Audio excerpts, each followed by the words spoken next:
Hello, I'm Charlotte Atchley, editor of Baking and Snack Magazine, and we're here in Grupo Bimbo in Mexico City at Bimbo Santa Maria. I'm here with Raul Obregon, Chief Information and Transformation Officer for Grupo Bimbo.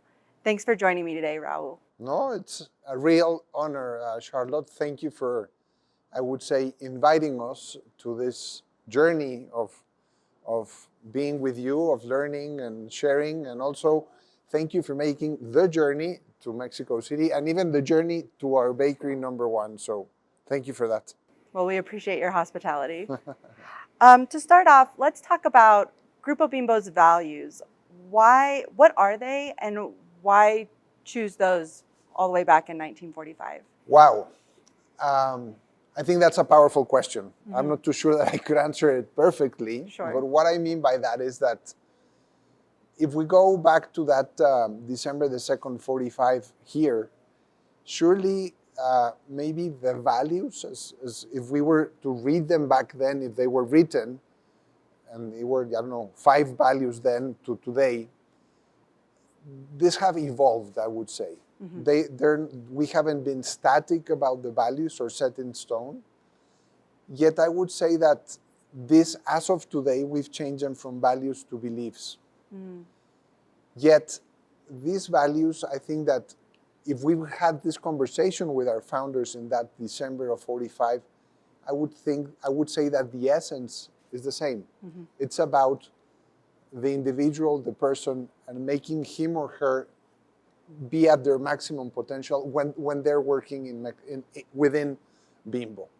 So I would say that maybe the values as phrases have evolved, but maybe the essence, or the essence as I was referring, is still the same, and it's still, I would say, vibrant. And I would even go one step further, Charlotte, to say that as we have approached or entered new geographies, this essence of making sure that we value the individual, the person, him or her, how they are and what they stand for, it's still very, I think it is what makes us a difference when we enter Romania or when we were in Argentina or the US.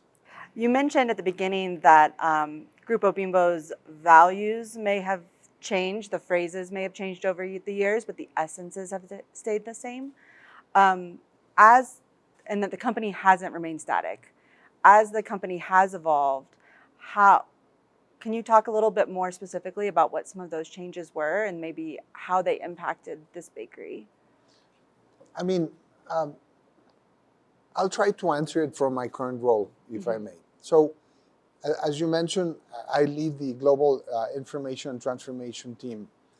That's about enabling technology, about enabling digitalization, and about enabling the art of the possible with data to our associates.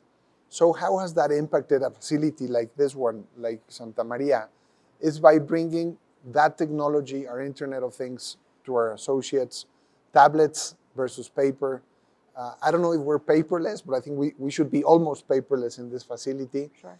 So all of those changes, which seem subtle, at the end of the day, always aim to make sure that we have the person, the individual, him or her, at the center of the change. So it's not about enabling IoT or putting a robot or enabling digitalization and thus, I would say, eliminating a position within a line.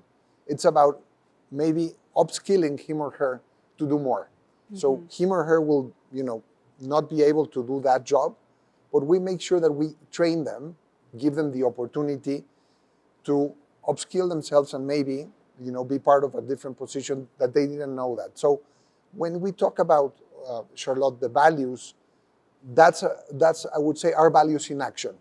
Right. And I refer back to my current role as it's transformation. So as we deploy these technologies, I would say worldwide, that's what we have aimed for. Obviously, again, if one of our associates decides that, upskilling is not for her, well, it's her decision, but we will make sure that we put all the options for him or her to retrain, reskill, and hopefully upskill on that sense. Which is living out that value of being a very efficient bakery, but also maximizing the potential of the individual. I mean, yes, and I would say that our purpose as a company is to be a company sustainable, highly productive, and deeply humane. Right. So that is, I would say, our overarching principle in most of the things that we do. I don't know if we do it everywhere, but I would say that in most of the things that we do. And it's one of our founders, Don Roberto, always says that it's a tension that keeps us moving.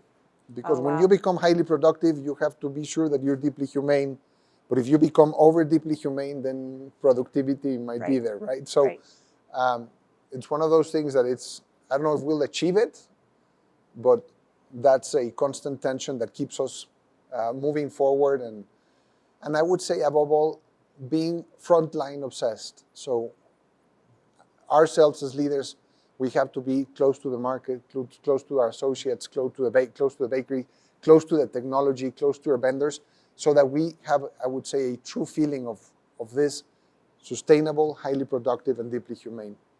And I would say, speaking to your team here at Santa Maria and Jorge Zorata, Santa Maria seems to me to be a really good picture of Grupo Bimbo as a whole.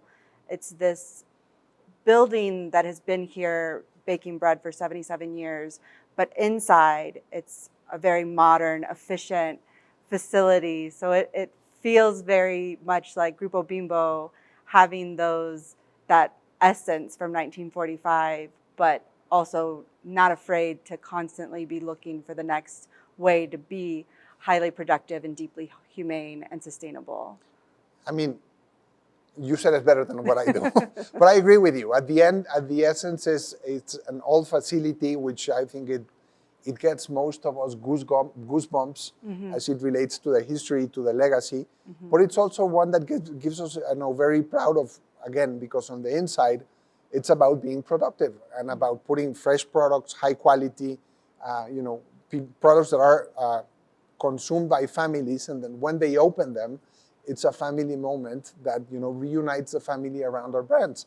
And I think that's the other essence of what we are. So it's not only about being highly productive, but it's also putting, I would say, fresh, quality, and loved brands in front of our consumers. Well, thank you so much, Raul, for your time today. I really appreciate it. Thank you. My pleasure.